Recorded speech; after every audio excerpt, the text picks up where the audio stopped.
Hi, my name is Carol Kleppert, and on behalf of Ripon Printers, I'd like to welcome you to our online seminar, Weathering the Snowstorm of Upcoming Postal Changes. We developed this seminar specifically to help you prepare for some significant changes in design rules and rates that will impact your business. This online seminar is part of Ripon Printers Graphic Arts Connection, which brings print professionals together in an educational environment where they can explore the latest technologies, concepts, and trends impacting our businesses. The program's goal is to help you get your materials to market faster and more cost efficiently, improving the performance of your print and multi-channel campaigns. Our commitment is reflected in part by our sponsorship of today's presentation. We have a lot to accomplish in a short period of time, but when you're finished, I'm confident you'll consider the time well spent. One thing to note at the end of today's presentation, there will be a short survey that we hope you will take the time to complete. This will help us plan for future events like the one today. Also, today's presentation is being recorded and will be available on our website later this week. Now I'd like to introduce today's presenters.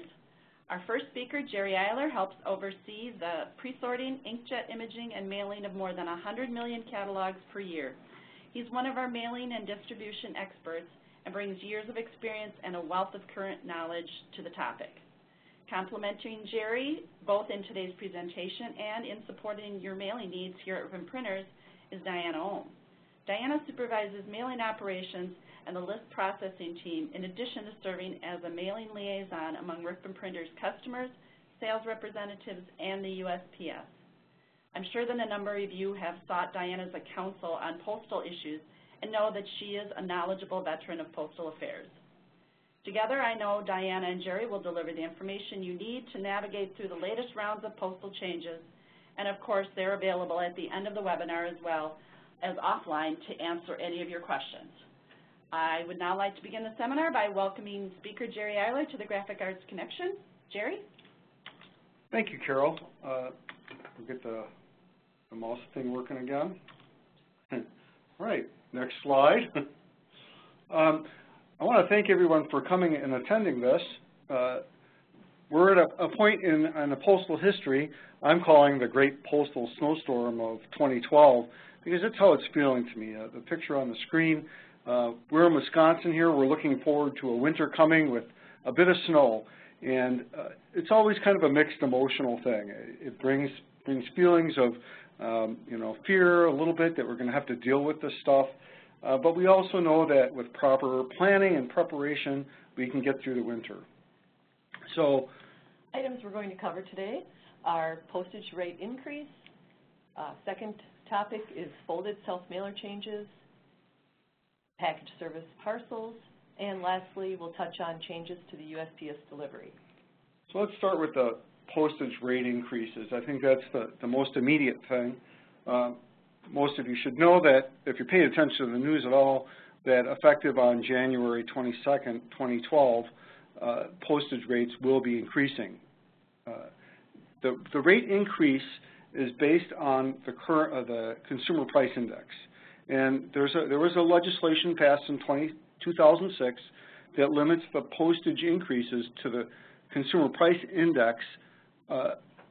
It's not a fixed thing. It's not totally across the board. The post office has flexibility to adjust the rate, but the overall increase needs to be 2.133 in this case, which was the Consumer Price Index measure in October.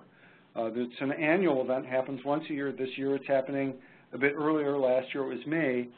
The post office has indicated their intentions of doing this March time frame for years going forward. However, in all of this, there's this thing called exigency. When the rule was established that allows the rate to be set according to the Consumer Price Index, Congress also wrote in a thing that says, well, if something really bad happens, and this was post 9/11, that will provide a method for the post office to make above Consumer Price Index increases. It was called exigent rate.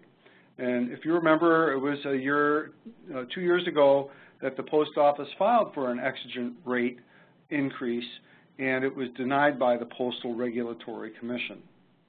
So to clarify what exigency means, so the post office would have that answer going forward, and perhaps to pursue increasing the rates, they filed a court case to argue whether that was really an exigent increase request, if that was valid or not.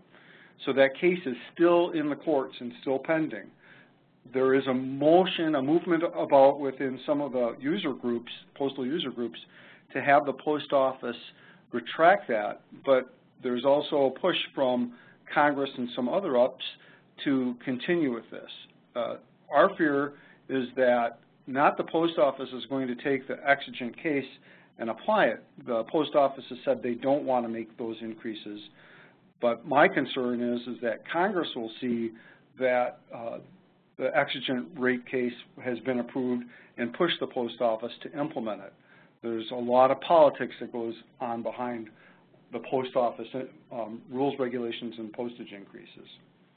So with all that said, why don't we just start moving on and looking at some of the specific rate case issues. Now, there's a lot of numbers that go behind postage rates, and we're not going to show all of them on the screen, but I did want to put some numbers up just to show trends. Get my laser pointer out, and over here on the right side of the screen, you can see numbers in red. I'm sorry, I have a bunch of slides with a lot of numbers. Try not to look at the individual numbers. What we're really looking for in these slides is trending information to help know what is going to make sense, what the increases mean to you in a general sense, and which way you want to go as a long-term plan. So what these numbers in red indicate is a percentage increase based on the current rates to the rates that will be implemented in 2012. So everyone knows, if you watch the news at all, that the postage stamp is going to go up a penny. The forever stamp is the one you can buy now at current rates, and they'll stay good for forever. So go ahead and do that. You know the rate's coming. Now is the time to buy those forever stamps. But looking at pre-sorted mail, which is what most of the people who are in this webinar are doing, you can look at some changes that are happening. Let's look at first class just to get a feel for things. When we pre-sort, there are requirements that determine what rate we can claim. So the more pieces we have to a more specific area, the lower the postage rate becomes. So the 5D is the 5-digit area specific post office. So if we have enough pieces per the regulation to sort to 5D, then we can apply that rate to those pieces. Otherwise, we drop down to an appropriate rate. Machinable being there's things that are disqualifying it for the automation rates. So if we look at on the right, we can see that actually the increases are not linear like what you'd think. The 5-digit auto gets a higher increase, but the mixed also gets even a higher increase. The AADC, where a lot of the mail goes, is really where the sweet spot is. What was surprising to me looking at the rates was the hit the cards are taking. Where postcards still, if you look at the rates here compared to what the letters are, postcards still are a better value, if that's what you want to call it, a cheaper rate than the letters, but they are being disproportionately increased. And then flats as well have a very surprising change of prices based on their pre-sort value. And let's try that one. Okay, periodicals. This would be the old second-class mail. Periodicals has an extremely complicated rate structure. And there are rates for each piece, rates for each pound of advertising, rates for each pound of non-advertising. Besides that, there are charges for each container made, each sack, each pallet. And I didn't want to put all those numbers on. I just wanted to show that the rates in periodicals are sticking within that 2.133 range. Most of the numbers, what you see on the screen right now, are the piece rates. There are under 2.133. And the same would be true for the pound rates. What was really interesting looking at it was that there's about a 15% increase on the per pallet rate. So there's going to be a little bit more incentive to make bigger pallets in periodicals mail, and which can affect how you enter the mail and try to get the best delivery standards, a whole other topic. We'll move on to bound printed matter. This is the stuff that weighs over a pound. Again, this is just an overview of the rates. Bound printed matter rates are based on zones and pre-sort levels, and it's a lot of tables. In general, the rates, what's really interesting to look at is the bound printed matter flats having only the 0.5% increase. That's good news for most of our mailers. Bound printed matter parcels, which would be the stuff that's over 3/4 of an inch thick, has a little higher rate. The single piece parcel post stuff is where the real increase happened.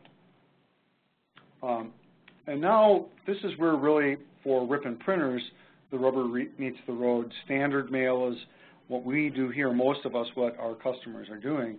And this is where we want to spend a little bit of time looking at the numbers in a little more detail. So I've got more complicated charts to show on the screen, but again, try not to get lost in the numbers. We're really looking at trends here. One thing that's pretty common throughout all of the post office increases is that carrier route rates are going up higher than the rest of the rates. But below that, you can see the trend where right here in the 3-digit AADC, where the lowest increases mixed to auto, 5-digit actually got a little higher increase. That's an interesting trend. What's more interesting to me is looking down here at the nonprofit rates. You can see here this is marked as nonprofit. Nonprofit mailers are actually going to see a decrease in rates. And this is really due to some federal legislation that mandates the ratio of the nonprofit rate to the cost of delivering the mail. So there's an adjustment that was needed within this rate structure to bring the nonprofit rates into legal compliance. We can still see the trend. What we've got going left to right, here these numbers, the first 3 columns of numbers, are the origin entry, same up for here. NDC, which was the old BMC, which would be mail that would be taken in trucks to one of the larger mail processing facilities, and then the sectional center facility. This would be the post offices that handle everything that begins with the same first 3 digits of the zip code. So as we look across, we can see in the standard rate table that the numbers increase as we go deeper into the system. This is basically reducing, to some small degree, the benefits of drop shipping.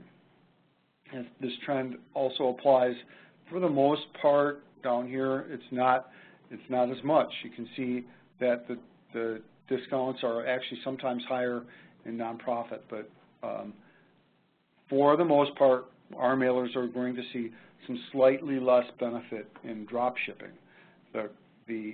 There's 2 factors, the postage rates and the shipping and processing charges. The shipping charges are dynamic. They're based on fuel charges, so that's not something you can easily plan through the year for, but the changes haven't been in the whole picture of things that significant. So these numbers look like you'd be able to use them for some kind of planning purposes. That previous page was the rate charts. What I've done on this page, and we'll look at it again in flat mail, the same kind of a thing, is I've created some hypothetical pre-sorts. So I took 1,000 names, 10,000, 50,000, or 100,000, and sorted them under and applied the old rates and new rates to look at what like a real life postage change would look like. And we're seeing less than the 2.13% as a general rule. The 1.87, 1.96 makes more sense. Then going to the right, CoPal is a option that we offer here where we will prepare the mail at Ripon and then it gets shipped to another facility and merged together with a whole bunch of other letter mail to try to get deeper into the system. It doesn't enhance pre-sort, but it does utilize drop ship techniques to try to get moving the pieces from the origin pallet or the NDC pallet into the SCF pallet. So we're still seeing pretty decent benefits and actually lower increases based on moving the pieces, being able to move the pieces within COPAL. The important numbers to really look at is the actual end of the job number, right? The COPAL numbers listed here would include the additional freight values and the processing fees. So these are fairly good comparisons to look at what you could expect if your postage in local entry, origin entry, was $26,000. Saving $3,000 would be what we would expect under the new rates for 100,000 piece mailing. Nonprofit, again, looking at these final numbers, these are really what you know, at the end of the day, if you're going to make a decision between COPAL and using COPAL and its associated schedule requirements, and there's a little bit of delay in the mail associated with this. If you want to really just work at the price of the mail, this is a really good tool. So there are benefits. The benefits are increasing with this. Standard flats. Within flats, there's two rate structures. Less than 3.3 ounces, everyone pays the same rate per piece. So a 1 ounce piece, a 2 ounce piece, a 3 ounce piece, all pays the exact same postage rate. Drop shipping charges are, of course, change because that's all based on weight. But as we look across, we're going to see the same kind of trend here where the numbers increase as we go left to right for the most part. And so this is in the profit mail, again, for profit mail, we're seeing less incentive to do actual drop shipping. Again, the charges are going to stay the same for drop shipping. So what we're seeing is a higher increase for stuff that's going to go deeper into the system. Again, you can look here, and numbers are pretty similar across the board. The increases are much less for nonprofit mail, but again, we're seeing that slightly increase along the way. The drop shipping isn't going to be much of a change for the nonprofit people. Again, the end of the run game is it's still better to drop ship than to origin entry. Same for many cases, as long as there's enough volume there to offset the shipping charges. And this is this chart shows both the piece and the pound rate. So as we look through the sorts, we can see that the carrier route stuff gets a bigger hit, and as we look down the pre-sort, we can see a fairly 1–2% number, not a big number, but the mixed gets a bigger hit. Machinable is the stuff that is non-automation. So the piece is designed for automation, but the address doesn't qualify. So the rates on here also are kind of trending in that same direction. As we go across again, we see the drop ship numbers. These origin pound rates increase quite a bit as we go to the right. So drop shipping is less incentivized. Nonprofit is at the bottom again. We can see that there's a decrease in some of the pound rates, or in the piece rates, but the pound rates all have increases that also go higher as we go deeper into the system. So let's take a look at this again as well and try to apply some real-world cases.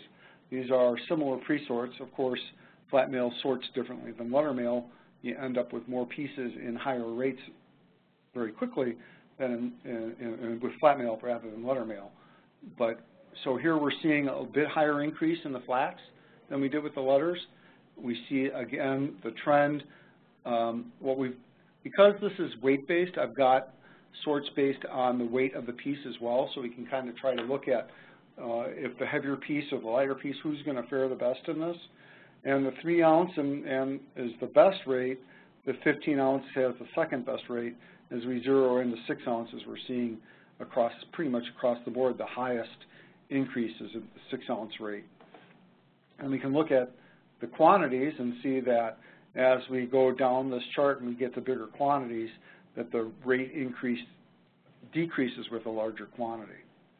And going left over to the right, we see the co-mail numbers. And again, we see a lower increase in the co-mail, pretty much across the board, which indicates that co-mail is going to be more incentivized under the new rates. not a lot. Part of this is because the shipping rates are not increasing with this. They're more stable. In fact, the co-mail rates have been very stable over the last year. And the other thing we can look at on this chart, these are sample postage savings over local entry mail, over origin entry mail. These are things that we would see 15% is the highest one. In reality, a lot of our customers are seeing up to 17%, but what's important on this chart is the trending. That's what will be more accurate in the numbers. We're seeing a better savings under the new rates than under the old rates for co-mail. So with all those charts and all those numbers out there, you can see the increases are, moderate for the most cases. Planning and going forward, there's more incentive to utilize the co-mail. You need to be understanding what those terms imply, because there are delivery standards and schedule standards that need to meet with that.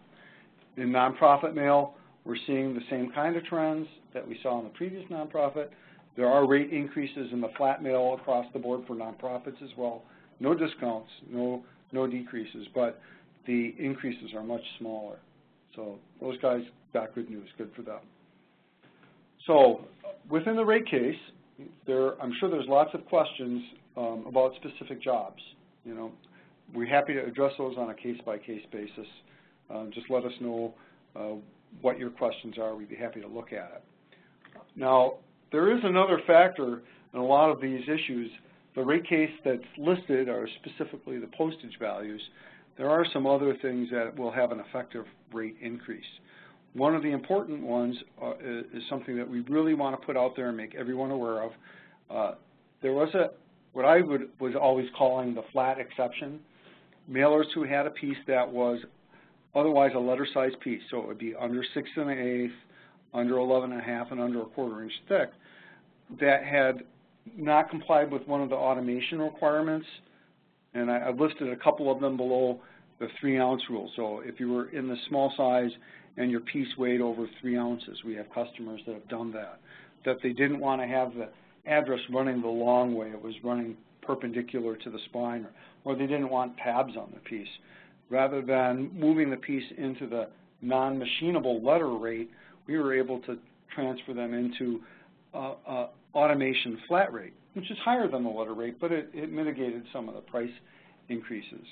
Well, the post office is changing the rule, eliminating the exception, so that in order to be a flat, you absolutely have to go over 6 1/8, or you have to go over 11 1/2 in length, and height and length are always relative to the address, or be over 1/4 inch thick. Weight is not one of the exception issues.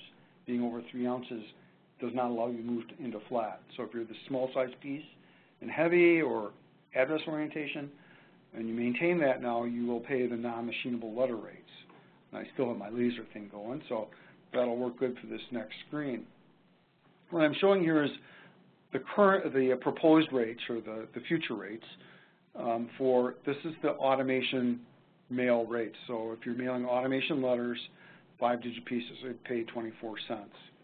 Moving into non-machinable, you're going to pay 39.2. So that's a significant increase.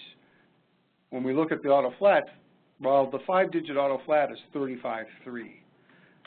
But the truth is that because of the sortation differences, the requirements are for claiming the 5-digit numbers are much smaller quantities.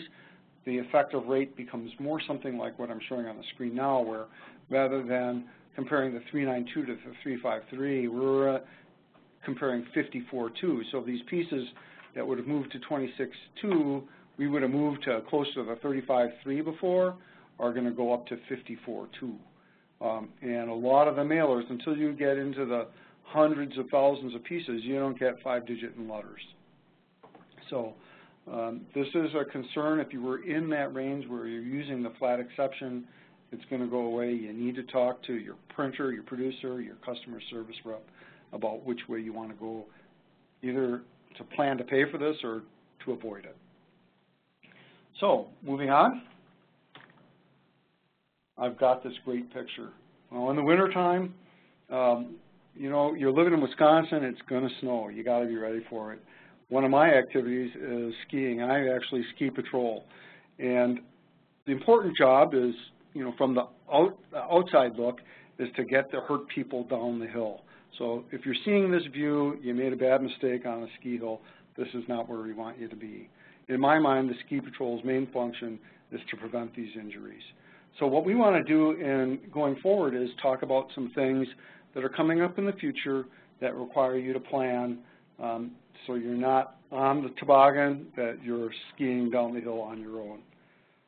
Okay, and that next item will be folded self-mailers, but first of all, I want to just thank you, Jerry, for pulling together all those rates and charts for us. I know that it was time-consuming for you, but get everybody kind of thinking about what's coming for them, and keep in mind that effective date of January 22nd. Right. The numbers are confusing, and there's a lot of them, but hopefully that kind of puts some perspective to things. So, within folded self-mailers, yes. the next challenge. Next is now, first of all, to define what a folded self-mailer is. And according to the USPS, a folded self-mailer is formed of panels. They are created with one or more unbound sheets of paper, are folded together and sealed to make a letter-like mail piece. And you can see the keywords there are unbound and sealed. And we will also be talking about panels a little later on in the presentation. And I just wanted to digress just a little bit on this, that, you know, our purpose in this is really today not to educate you in the entirety of this rule. The rules are more complicated than we wish they were. They require planning and studying. We want today to make you aware of the rule and then provide you some tools to go forward and check into this more. What happened with the folded self-mailers, a couple years ago there was a change in the booklet rules that required bigger tabs. There was a big hubbub. We needed to put 3.5-inch tabs to change the size of the piece. At that time, the post office originally had proposed aligning the folded self-mailers with the booklet rules. But that really would have wiped out a lot of the folded self-mailers in short notice, didn't give any real consideration to what that particular piece of mail needed to look like. So because of all the outcry, which you know, that is the user groups getting together and telling the post office what's needed. Because of that outcry, the folded self-mailer was tabled for discussion and study. And so what we have now is a result of 2 years of study of what works for the post office and what works for the mail producers. So it's a compromise rule. So going forward, what a folded self-mailer is, this new definition is not optimal, but it's what we've come up with to work for both the post office and us. Okay.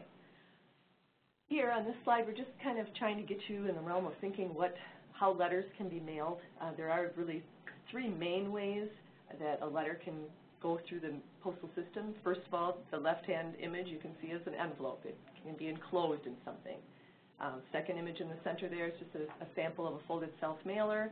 And on the right-hand side, that diagram is showing you that that's a bound piece. And so that is what we know as right now as the booklet. There is a 4th category that really applies to Netflix and the people who are doing that, and it's a CD mailer. The post office has created a separate category for them, but that really is a small group of large mailers. Okay, the requirements for the folded self-mailers are going to be in effect as of January 5th, 2013. That's a year from now, so we have lots of time to prepare. But they are allowed now, which, like Jerry just mentioned, is a time for preparation. It's time to research, do your homework, figure out what's going to work best for you, to maybe alter some things you have, or see if what you're doing is going to fit into the realm. There are some things that are allowed in these new standards that were not allowed in the old standards. So the other part of the post office allowing the implementation of this now is that right now for this next year, you actually have more choices than you had before.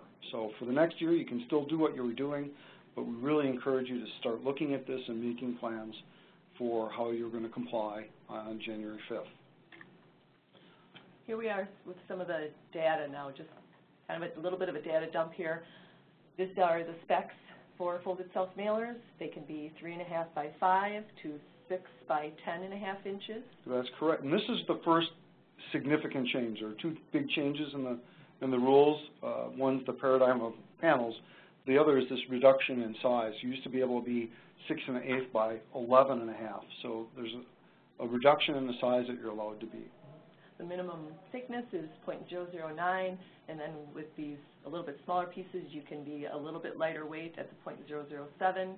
And then the last three items, the 1/4 inch max thickness, 3 ounce maximum weight, and rectangular in shape to meet that aspect ratio of 1.3 to 2.5.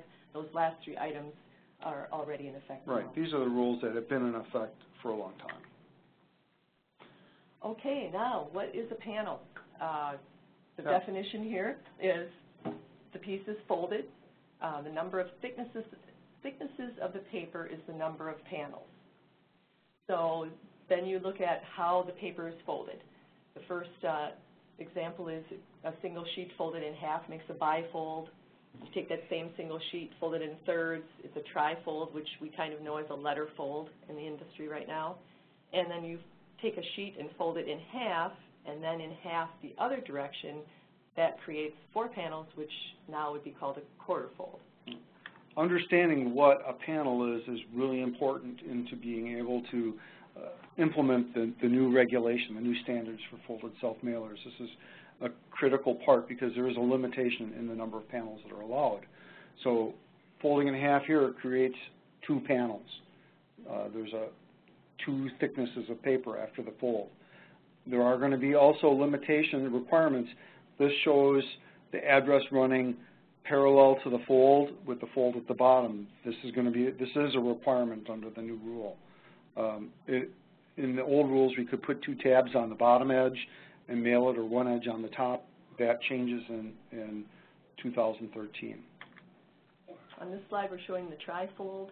You can see the colored panels on the left then, and then showing on the right-hand side how that would be constructed as a fold, with that back panel being the back of the mail piece. This is a reference from the domestic mail manual, or the new rule.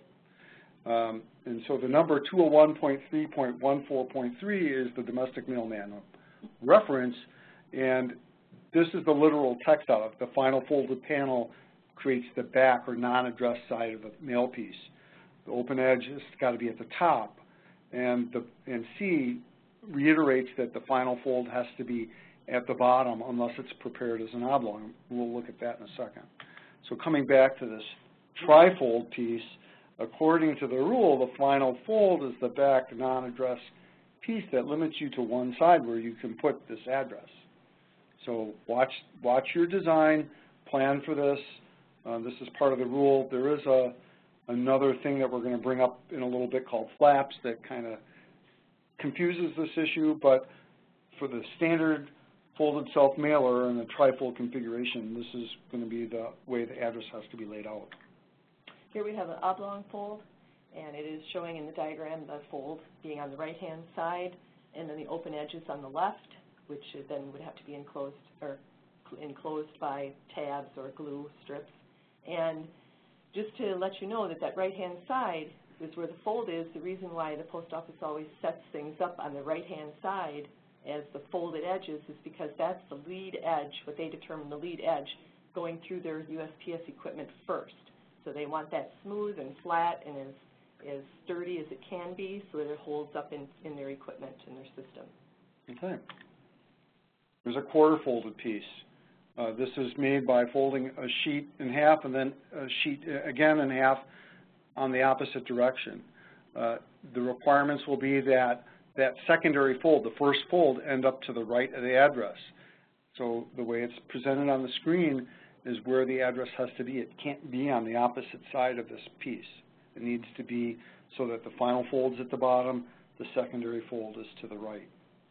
And there are additional tabbing requirements. This piece will fall into more of the booklet-style tabbing.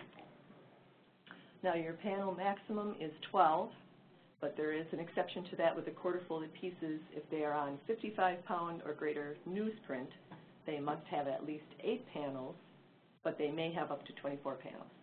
just on those quarter-fold newsprint pieces. Yeah. This is a big thing. That 12-panel restriction is probably one of the biggest factors in limiting what people have been able to do. If you're mailing trifold single sheet stuff, it's not a bother, but it really is if you've been mailing some more complicated folded stuff with multiple pages. There's another concept in this besides panel called a flap. A flap is a thing, an extension of a panel that's used to seal the piece.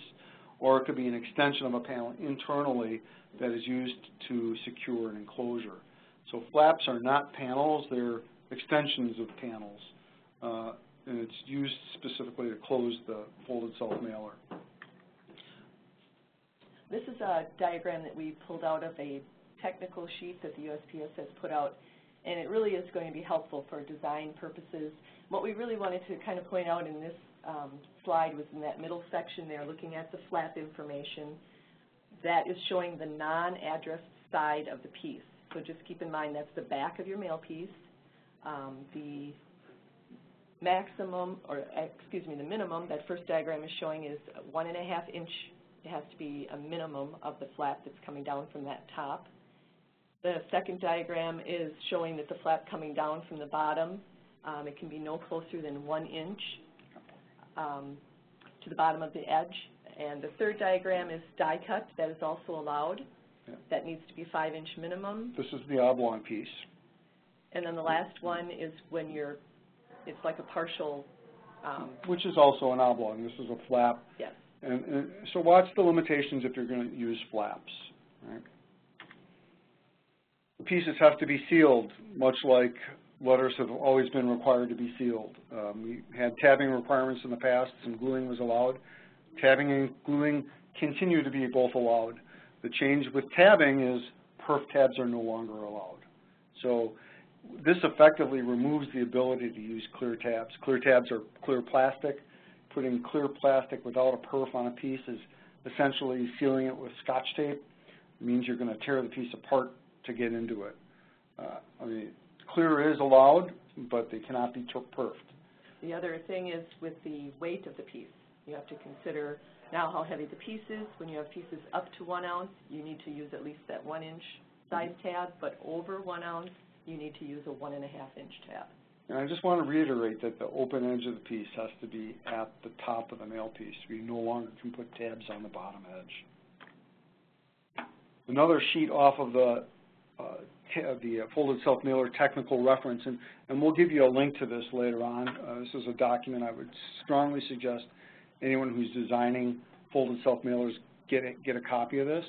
This is showing the standards for sealing, where tabs can be applied, what size tabs, what glue lines are required. So if you look, I'm going to grab the laser again. If you look here, non-perforated tabs, we're allowed to place the tabs head and foot or on the face. There's always 2 of them. The size requirement depends on the weight of the piece. In the quarter fold, we require 3 tabs. Glue lines are listed up above. You can use a solid, dots, or lines. It's 3 or 4 glue dots depending on the weight of the piece again. Click there. Basis weight requirements. This is a tougher one. You know, basis weight there's several ways to measure basis weight. In the past, the postal rules, if you go back to the early 2000s, the post office was listing basis weights based on bond paper, so you had to have a 20-pound something or a 22-pound minimum weight for certain things. The post office, when the booklet rules changed, they transitioned to using book grade basis weights. It's based on a larger sheet of paper, more like how the roll stock or the larger sheet stuff is measured. So what translates from 20-pound on the copier paper, it's not 20-pound in this grade. A 50-pound sheet in book is more like 20-pound in the copier. So we've given some numbers. Go ahead, Diana. You can take that. As far as the weight of the piece, again, you need to be looking at if your piece is up to 1 ounce weight, the requirement would be a minimum of 70-pound book grade. If you go over that 1 ounce, then you need to have at least an 80-pound book grade. Okay. Just for a reference, I put that 8.5 by 11 sheet of 70 pounds, about a 1/4 ounce. So you could use 4 sheets before you have to go up to 80 pound. 2 sheets, 11, 17, something on that order. But again, check with your printer or your producer to be sure there's variation in paper as you go. Perforations are allowed if they're like for reveals or die cut stuff. Those things happen on the non-address side. The basis weight changes, tabbing rules change, and now there are requirements for the tie to cut ratio on perfs. So you need to look at that. We'll come back to a page. Die cuts are allowed for address reveals. Then you're allowed 1 die cut on that address side for that, or you can have 2 die cuts on the back side for like a pull-off thing to see the special offer inside. There are placement rules for this as well, so you need to be aware. This page is kind of hard to read. This is the decision tree from the technical sheet. This is an important document. It's something that you're going to need to use. We'll zoom in a little bit and just get a picture of it. You can see across the top that here, basic FSM, basic folded self-mailer. Here's the 1/4 fold. You have tear-off devices, and as you go to the right, you can see some other choices. And then down from there here are the different rule categories. So here, a basic folded self-mailer can have up to 12 panels, needs to be on this paper. So you can look at that and make some decisions about how you're designing your piece. I recommend that your designers get familiar with this page.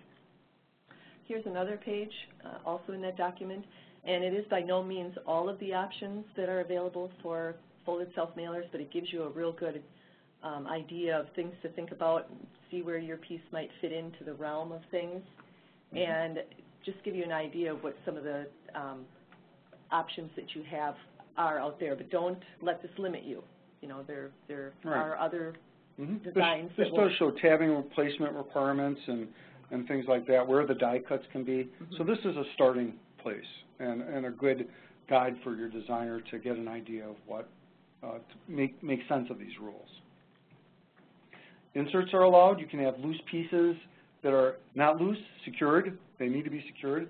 They need to be made out of paper, and there are thickness limitations based on the overall weight of the piece. They don't count as panels. So, you know, the panels are the folded piece folded up. The inserts, they're pretty limited to how thick it can be, but they're allowed to be inside the piece as well. Besides inserts, there's attachments. So attachments can be inside or outside. There's things that are securely glued down to the whole piece. They have been, in the past, governed by the DMM rules in 201.313. Those aren't changing. So everything you could do with repositionable notes in the past, or release cards, or putting stickers on the outside, you still can do it.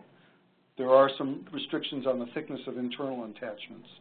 But at the bottom, this is for 1/4 fold. The restriction for the thickness is a lot tighter. 12-point stock is the most you can put inside a 1/4 fold. So what this is about, you had a piece that was 24 pages, folded up. You know, you can't do it anymore. What are you going to do? If your piece that you really love to make doesn't fit within these new rules, you have 3 choices. You can redesign it to fit within the new standards. You can bind it and turn it into a booklet. So if you needed more panels, just put some staples or glue in it, then the panel requirement goes away. It falls into the booklet rules. The other choice is to enclose it in an envelope. There is a 4th choice, and that's to pay the much higher postage rate. And we really don't want you to do that. So we're hoping that we've given you some things to think about and some good options. And we want you to bring your concerns to us and talk to us about ways that we can help you mitigate these new requirements. We've listed some references for you. The top is a web link to that tech sheet that we've shown a few pages out of, 5 pages, good information. The next one is for you legally technical guys. This is the updated DMM reference, the Federal Register rule posting. The third one is the RIBS website. The Post Office has two websites, USPS.com, where everyone knows to go to check rates and whatever. There's also this USPS.gov. It's a secure site. They got hacked, so they had to fix it. But this is where all of the rules and the really detailed stuff about the post office is. Not the easiest to navigate, but there's a ton of information there.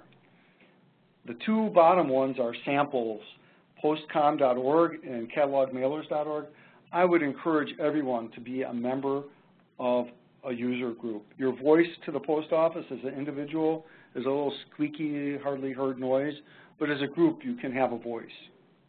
Postcom is a great one to go to, and in fact, one of the things I would encourage you to do is to contact your Congress people, your senators, your House representative people. Postcom on the right side of their page, under things you should know, has a link to how to contact those people. Great tool. Go look around on Postcom and consider joining that organization. Another thing, huh? Yep, another topic.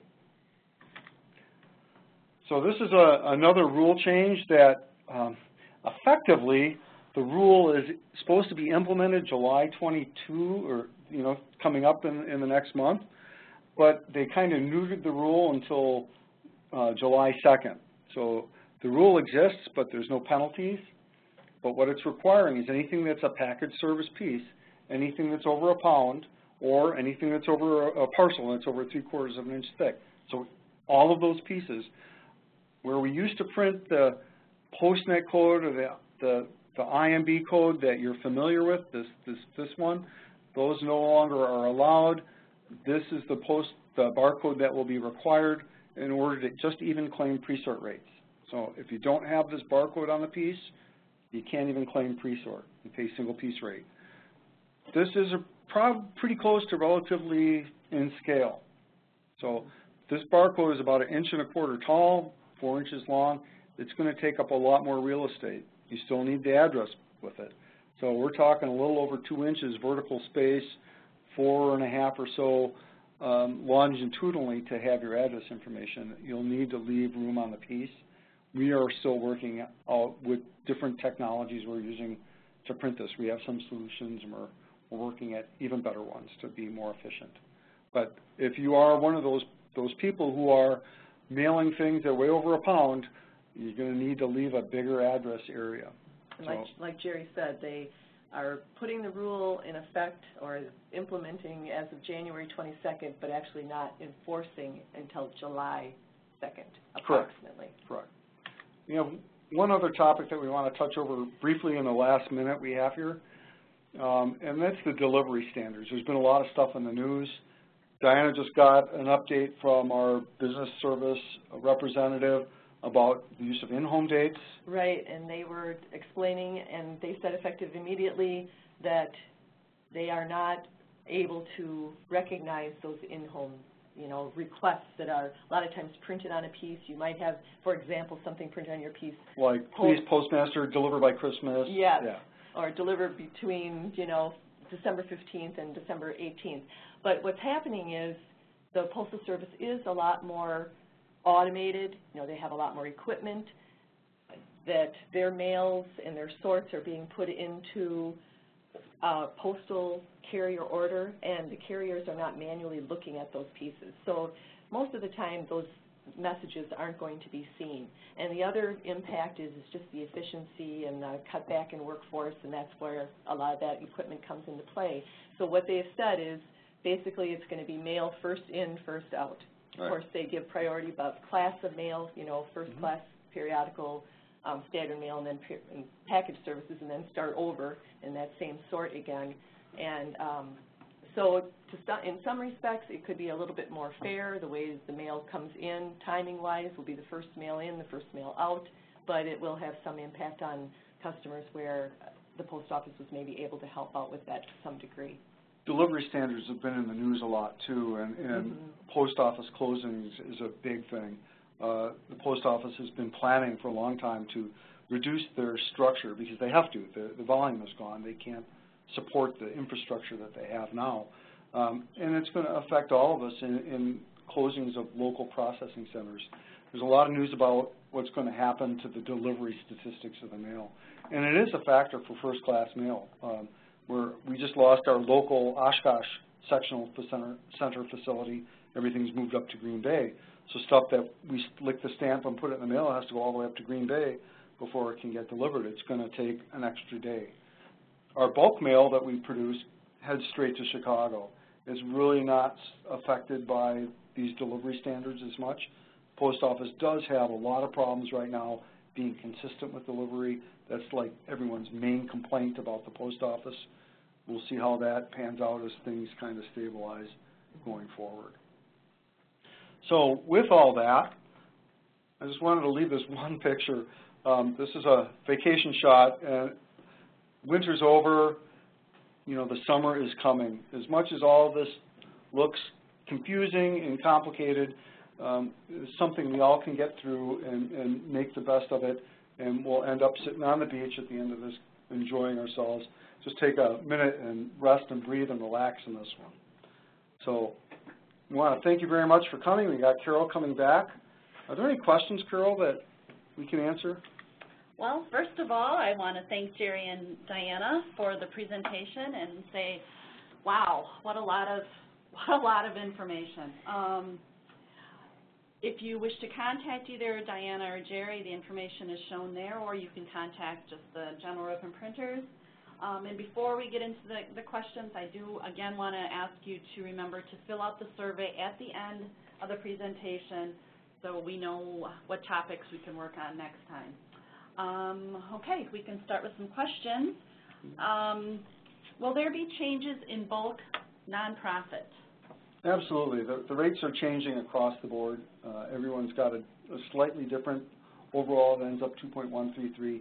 If there are specific questions, what I'd ask you to do is email Diana or myself or the salespeople, or give us a call and tell us the specifics about what your mailing is, and we'll give you a real-life answer for your real-life problem. Okay, thank you. I'm wondering if we could go back to slide 49. It shows, I believe, the reference links.